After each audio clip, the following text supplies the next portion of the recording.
Most segments of society are awakening to the wrongs that have been perpetrated, as far as our misuse of the earth and also of our disuse of our spiritual power in relationship to our fellow man. What is needed at this point in time is for each to take responsibility for his own little corner of the world and improve it in any way he or she can. It is time to restructure our whole world because it has been primarily based on emotional reactions. It is time to put an end to these outdated emotional reactions such as resentment, self-pity, and martyrdom. It is time to be free of that imprisonment. This is why the push is on for everyone to have a creative artistic release to act as the clearing and cleansing factor in transmuting lower life forms of emotions. This would be things such as anger, resentment, pride, jealousy, bigotry, prejudice, falseness, and the reactions they cause, fighting, screaming, raping, killing, maiming, and so on, into the higher life forms of emotions such as compassion, love, joy, hope, integrity, positive reassurance, and so forth. This transmutation will have reactions that will astound humanity. In the process of clearing and transmuting these emotions and the reaction these emotions cause them to have towards others, they will be progressing their own spiritual standing.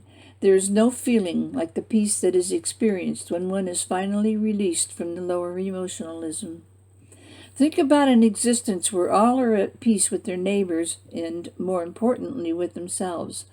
There can still be feelings, perhaps even feelings of remorse for past deeds, and feelings of frustration that many children still go hungry, but even the gentle tears that these thoughts bring will soon be replaced with determination to right those wrongs, those discrepancies that we are able to right. Where must it all start? With each and every individual that walks the face of this planet now and forevermore. There can be no more wars, as this violence will no longer be possible without total destruction, not only of humanity, but the planet herself. All need to rid themselves of jealousy, anger, greed, selfishness, and pride. These are the attitudes that must be transmuted. They must first be overcome in the mind and then applied to outer actions. The first step will eliminate internal strife and disruption in the planet, manifesting in peaceful atmospheric conditions. The second step will eliminate violence and angry words and killing, raping, and maiming of our brothers and sisters. This then will manifest itself as a ceasing of war and crime. Only after these two steps are taken can there be hope of peace.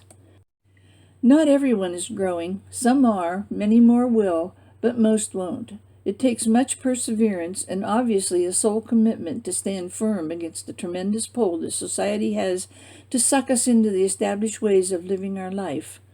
This pull is very hard to swim uphill against, and most people can't accomplish it, due, I suppose, mostly to fear of being an outcast from the tribe. Isn't this a throwback to the days of early man? Are things really much different now than they were then? The establishment uses the fear of ostracism to hold you inside the fences of your mind. We all need to eliminate these fences that not only separate our creative, intelligent, and spiritual mind levels from our physical life, but also hold us separate from the rest of humanity. These fences must come down in all areas. Now is the time. Ways of bringing this tearing down of fences into being are many. The benefits of a creative artistic release for all are one way.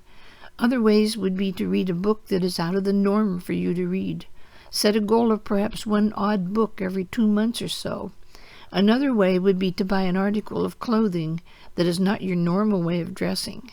Perhaps you will feel self-conscious and uncomfortable in it, but force yourself to wear it. This will be breaking fences. Additional ways would be to cook and eat one different dish a month.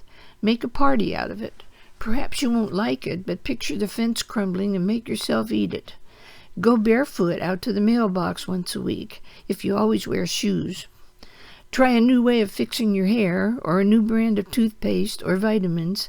Set aside one evening a week or every payday for an evening of enlightenment in some form or other on a new subject. Attend a lecture about growing rice and rice paddies in China, for instance. Do it by means of TV or videos if necessary, but do it. Broaden your horizons in any way possible. Use your mind.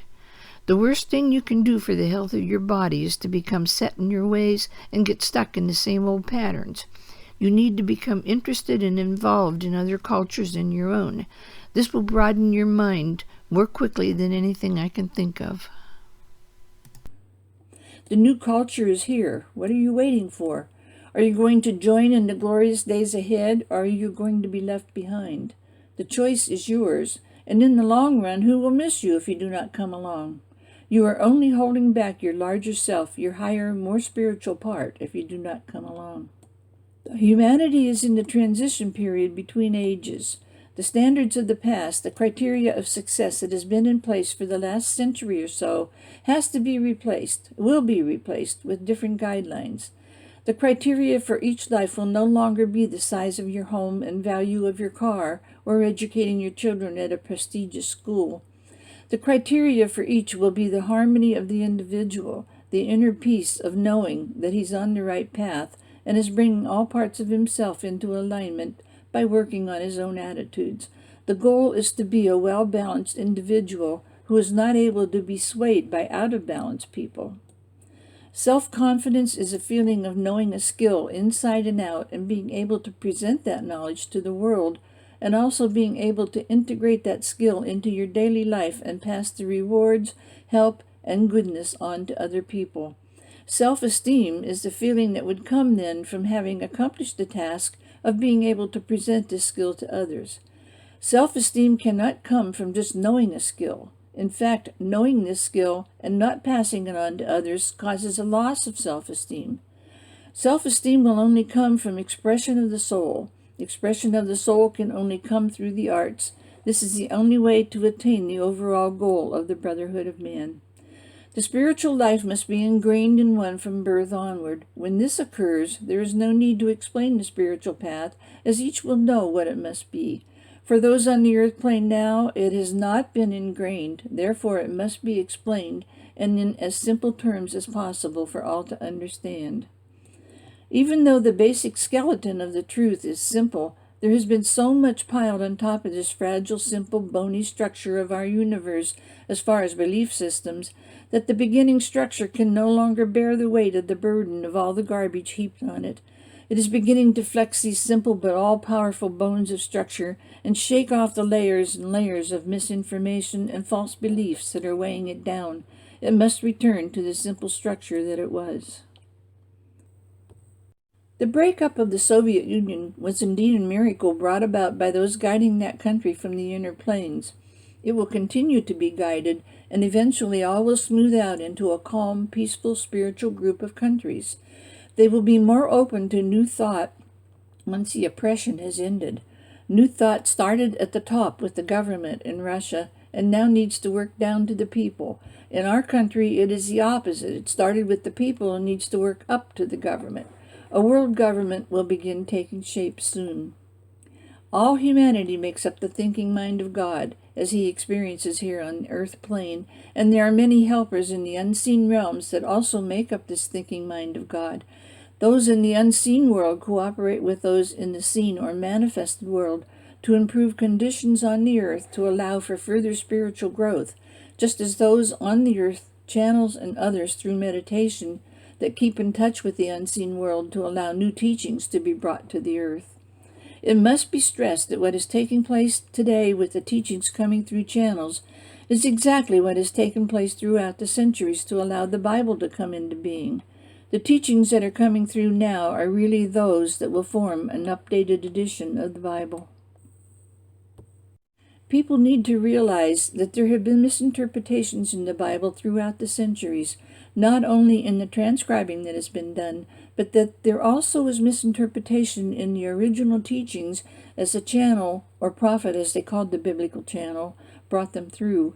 They should realize that right to start with, the Bible could be no more than 85% correct, as most channeling has a margin area of between 5 and 15% automatically.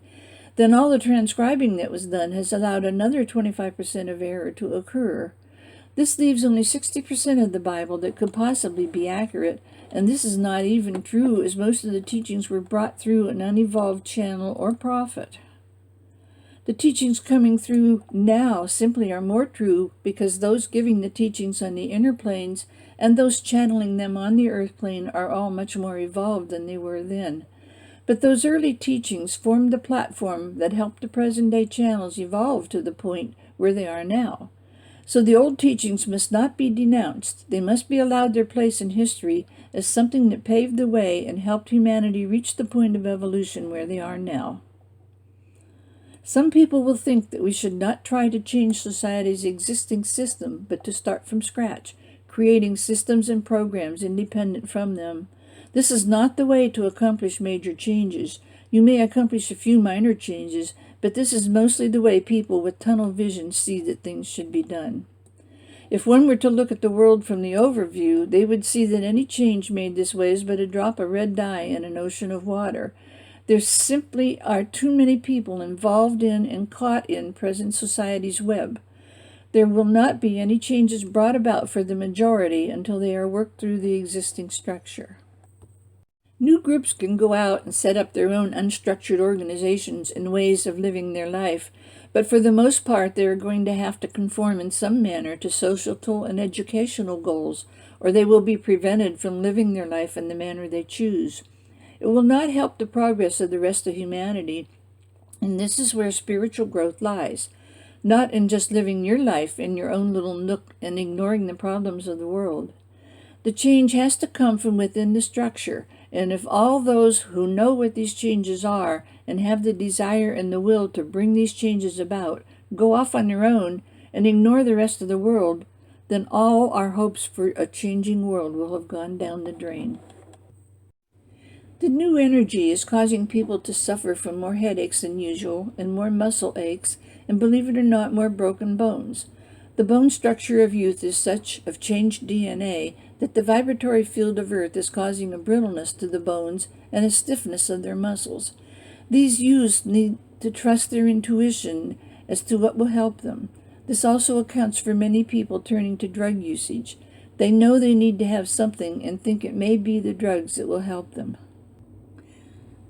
The only thing that will truly help them is to be able to access the new energy. To be able to do this, they need to be educated as to spiritual, not religious truths. They must not be caught up in the old patterns that are present on the earth now.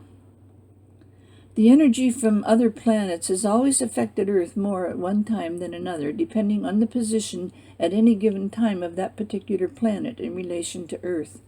This energy is being intensified and has a different effect on humanity and also on plant and animal life. The study of the effect on plant life has not been thoroughly pursued. It needs to be. Each species of plants is affected differently in its growth by the different energies. It would be similar to drawing up an astrological chart for the vegetable and fruit crops. These energies will be harnessed in the future and trained on fruits and vegetables through colored lights in the vegetable and fruit barns. These lights are the different energies coming from different planets. Animals are affected the same as humans by their birth times and places, not to as great a degree, of course, but only as much as evolution has advanced that particular animal. Animals can be trained by controlling the energies they receive from birth on. For instance, a litter of pups can be separated and one of them be placed constantly under red light, which is an aggressive energy from Mars. Another can be basked in amber light with a marked increase in intelligence, and so on. The same concept can be applied to humans. This would be a furthering of the astrological chart. In other words, once the chart is laid out in red and the goals are known, then the colors would be used to increase the energy of the particular goal. This is taking astrology one step further, an aid to getting more out of having your chart done. The mineral kingdom is also affected by energies, but only as storage areas for them. This field can and will be greatly elaborated on, and much use will be found for different crystals, natural crystals, not man-made. These crystals can even now have the energy they give off intensified by leaving them under different colored lights. The uses they could have are many. One is uses in radio transmission, another is in healing and preventative medicine. They will be used in transportation and climate control and even more. The same energies can be applied to music. An instrument could be built using the energies in the form of intensified colors to activate the sound, which would be a combination of strings and air. The beam of light would heat the air to a certain degree, depending on the color, and the air would cause a vibration of the strings, not wire strings or plastic, but what is called gut strings. The different strings on a keyboard would cause different colored lights, alone or in combination, to activate the different strings. This gives forth the most beautiful sound. A soothing, calming tone is produced. This is the xylolute, an instrument of the future. It is not electric. There will be no such thing as electricity. The energies themselves will be controlled, minutely drawn out of the atmosphere itself by magnets that attract the different energies to activate the lights. Think of it as a solar battery that will always be charged. The instrument is actually battery-powered. This same process will be used in the medical field, only the channeling of the energy will be put to different uses.